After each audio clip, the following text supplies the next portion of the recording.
أعوذ بالله من الشيطان الرجيم. بسم الله الرحمن الرحيم. تبارك الذي بيده الملك وهو على كل شيء قدير. الذي خلق الموت والحياة ليبلوكم أيكم أحسن عملا وهو العزيز الغفور. الذي خلق 7 سماوات طباقا ما ترى في خلق الرحمن من تفاوت فارجع البصر هل ترى من فطور ثم ارجع البصر كرتين ينقلب إليك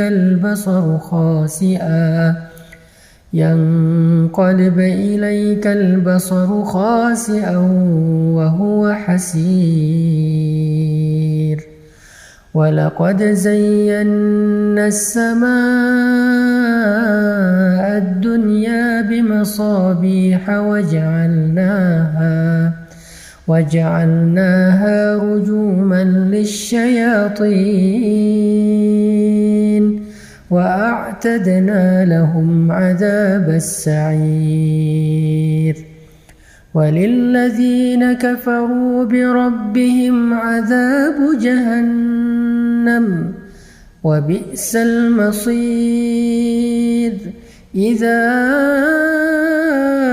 ألقوا فيها سمعوا لها شهيقا وهي تفور تكاد تميز من الغيظ كلما ألقي فيها فوج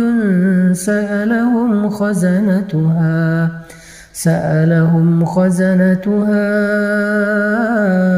ألم يأتكم نذير. قالوا بلى قد جاءنا نذير فكذبنا وقلنا ما نزل الله من شيء إن أنتم إلا في ضلال كبير. وقالوا لو كنا نسمع أو نعقل ما كنا في أصحاب السعير فاعترفوا بذنبهم فسحقا لأصحاب السعير. إن الذين يخشون ربهم بالغيب لهم مغفرة وأجر كبير. وأسروا قولكم أو اجهروا به إنه عليم بذات الصدور. ألا يعلم من خلق وهو اللطيف الخبير. هو الذي جعل لكم الأرض ذلولا فامشوا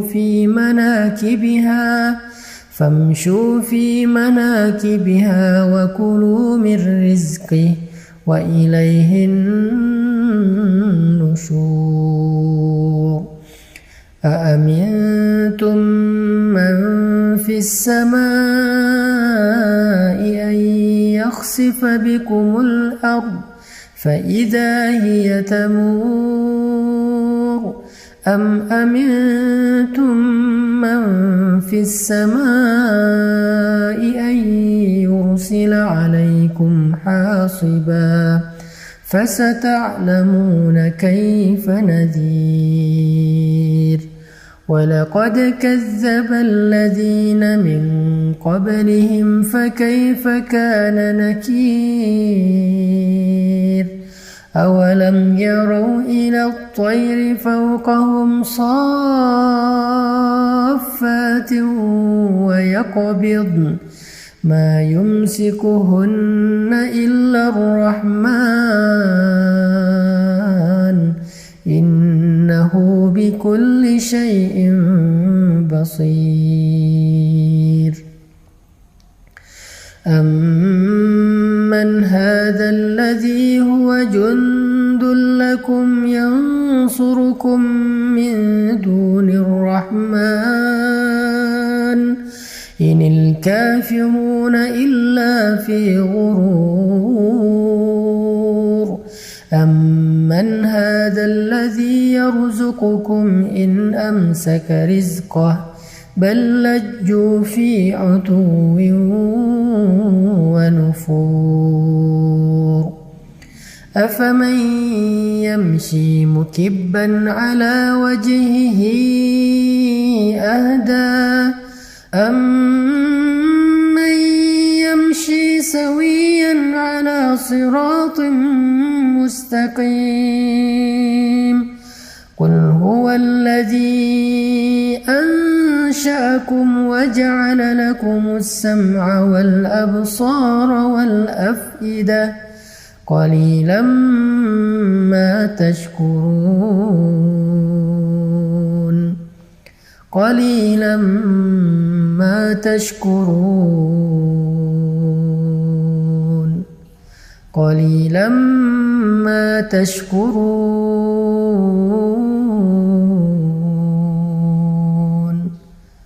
قليلا ما تشكرون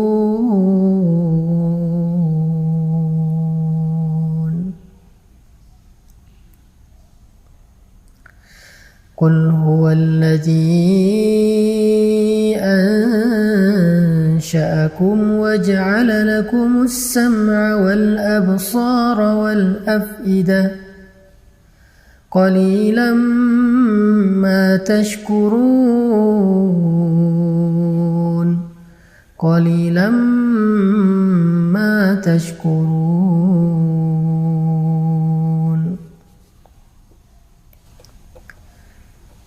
Katakanlah, Dialah yang telah menciptakan kalian, lalu menjadikan untuk kalian pendengaran, penglihatan, dan hati, dan akal fikiran. Tetapi sedikit sekali dari kalian yang mensyukurinya. Ini ayat kita banget ya, karena kita juga sering ngerasa pendengaran kita belum dipakai untuk ibadah, penglihatan kita belum dipakai buat ibadah, dan pikiran kita juga masih jarang banget dipakai buat ibadah. Kita malah lebih sering memakai telinga dan pendengaran kita buat dosa. Kita sering menjadikan pandangan kita itu hanya melihat hal-hal yang dilarang oleh Allah. Dan pikiran kita sering lupa kepada Allah. Kita sering ingat hal-hal yang lain, kita ingat makhluk, kita terus ingat orang yang kita cintai, tapi kita sering lupa sama Allah. Itulah kenapa kita dikatakan qalilan ma tashkurun, sedikit sekali yang mampu kita syukuri dari nikmat-nikmat Allah. Ini salah satu renungan penting di surat Al-Mulk. Qalilan ma tashkurun, qalilan ma tashkurun. قل هو الذي ذرأكم في الأرض وإليه تحشرون ويقولون متى هذا الوعد إن كنتم صادقين قل إنما العلم عند الله وإنما أنا نذير مبين فلما رأوه زلفة سيئت وجوه الذين كفروا وقيل هذا الذي كنتم به تدعون قل أرأيتم إن أهلكني الله ومن معي أو رحمنا فمن يجير الكافرين من عذاب أليم قل هو الرحمن آمنا به وعليه توكلنا فستعلمون من هو في ضلال مبين قل أرأيتم إن أصبح ماؤكم غورا فمن يأتيكم بماء معين. Di ayat terakhir ini Allah nanya sama kita tentang kekuasaannya. Karena Allah pengen kita nggak ragu sama sekali tentang Allah itu maha kuasa. Allah itu bisa apa aja yang dia kehendaki. Sehingga harusnya kita berserah diri kepada Allah. Makanya Allah nanya di ayat terakhir, coba kalian sebutkan, kalau sumur kalian menjadi kering, kalau tanah kalian menjadi gersang, kalau sungai-sungai kalian nggak lagi mengalir, maka siapa yang mendatangkan untuk kalian air yang jernih? Siapa yang menurunkan hujan? Siapa yang menjadikan tanaman-tanaman kita bisa tersirami dengan air lalu tumbuh dan kita menikmati hasilnya? Siapa yang menjadikan sumur-sumur kita menjadi penuh? Allah Subhanahu wa Ta'ala Maha Kuasa memelihara kita. Itu Allah baru ngasih satu contoh, yaitu air ketika kita dalam musim kemarau yang panjang. Kalau dalam contoh ini aja kita yakin bahwa Allah Maha Kuasa, Allah lah yang selama ini ngasih kita rezeki, ngasih kita pemeliharaan. Terus kenapa kita nggak berserah diri aja sama Allah Subhanahu Wa Taala sehingga hati kita menjadi tenang? Kenapa kita nggak memperbaiki hubungan kita dengan Allah sehingga ketika kita butuh Allah, Allah akan membantu kita? Makanya Allah bertanya tentang surat Al-Mulk, surat tentang kekuasaan Allah. Allah nanya, kalau sumur kalian kering, siapa yang mendatangkan kalian air yang jernih? Itu adalah pertanyaan akidah yang kita hanya bisa menjawabnya dengan iman, bukan dengan lisan. Yakin gak kita yang mendatangkan air itu Allah? Yakin gak kita bahwa yang memelihara itu Allah? Yakin gak bahwa yang memberi rezeki itu Allah? Sehingga kita gak boleh merasa kecil hati, putus asa hanya gara-gara kita kehilangan seseorang yang berpengaruh bagi kita. Hanya gara-gara kita kehilangan seseorang yang kita berharap dia bisa bantu kita. Hanya gara-gara kita ditinggalkan oleh makhluk. La, masih ada Allah bersama kita. Sehingga kalimat Nabi, la tahzan, innallaha ma'ana. Jangan khawatir kalau kita lapar. Jangan khawatir kalau kita sedang gak punya rezeki. Karena Allah yang mendatangkan air hujan, maka Allah juga yang bisa mendatangkan rezeki untuk kita.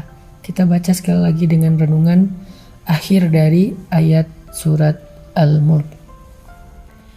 Qul ara'aytum in asbaha ma'ukum ghawra faman ya'tikum bima'in